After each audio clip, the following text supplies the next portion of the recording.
In this question, we've been told that the weights of bags of popcorn are normally distributed with a mean of 200 grams, and we're also told that 60% of all of the bags weigh between 190 grams and 210 grams. We're asked to write down the median weight of the bags of popcorn. Now, a couple of things here. The command word here is to write down. At any time you're told to write down or to state, we know that actually this is information we should know already. There are no calculations to be done. We should know this already. This relies on us recalling the properties of a normal distribution. The first few things we found out about a normal distribution is first it's symmetrical, and that secondly, three statistics occur in the same place. The mean, the mode, and the median all occur at the middle, the midpoint of a normal distribution. So if I know the mean is 200 grams, I instantly know that the median will also be 200 grams. In part B of the question, we're asked to find the standard deviation of the weights of these bags of popcorn. Okay, so we were told the mean, we weren't told the standard deviation. We're going to need to use the additional information to help us find that standard deviation. I'm going to start with a diagram. The 190 grams, the 210 grams, I notice that one is 10 below the mean and one is 10 above the mean. So I know that these can be symmetrically placed on our diagram. Here's my quick sketch. 200 grams is in the middle, and here we have the 190 and we have the 210, and each of them, since there's 60% in between these two limits and they're symmetrical, I know that there's 30% in each of these regions. That's actually enough to complete the whole diagram and to label the probability or the proportion in each of these regions.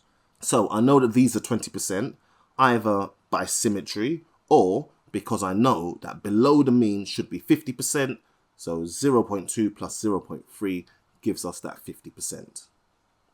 Okay, now that we have the diagram set up, how can we use that to find the standard deviation? We're going to need to find a z-score. I'm going to start with this statement. We're working with the 210.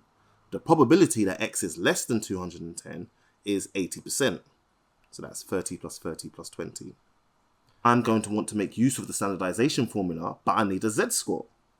What is the z-score that has 80% below it? So I can find that by using the inverse normal function on our calculators. So inverse normal 0.8.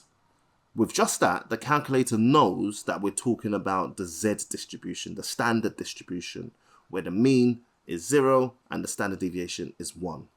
And I get a value of 0.8416. That's the z-score that will match up with the 210.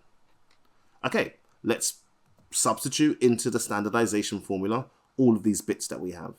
So the z-score equals the real life 210 minus the mu that we know, all divided by sigma.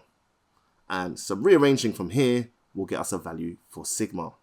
So sigma equals 10 divided by that z-score, 11.88.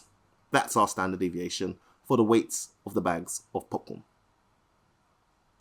We're then told that a shopkeeper finds that customers will complain if their bag of popcorn weighs less than 180 grams. I know I would be complaining. You've advertised it as being 200 grams, and I've got less than 180. I've been shortchanged. The shopkeeper wants to know the probability that a customer will complain. So let's start off by finding the probability that it's going to weigh less than 180. That's what's going to cause a complaint. The probability that x is less than 180, we just need to calculate a cumulative normal distribution probability. Here's a quick diagram. So the 180 is going to be over here on the left-hand side. I am expecting this answer to be quite small. I already know from my previous diagram the probability of being less than 190 is 20%. Probability of being less than 180 should be even smaller. Okay, so along with the 180, we need a minimum value of negative 1,000, negative 10,000, just something that's arbitrarily small. All right, so that's our minimum. The maximum we're interested in is 180. Here's the standard deviation we just found, and that's the mean we've been working with. And that gets us an answer of 0.046. And yes, that makes sense to me. Like I said, I expected a small probability, something smaller than 20%. And yes, indeed, this is smaller than 20%. The probability that a customer will complain, 0.046. So around about a 5% chance of a complaint. The manager can decide for themselves if that's acceptable, if they're okay with 5 in every 100 customers complaining. Maybe it's worth it to profit on their popcorn.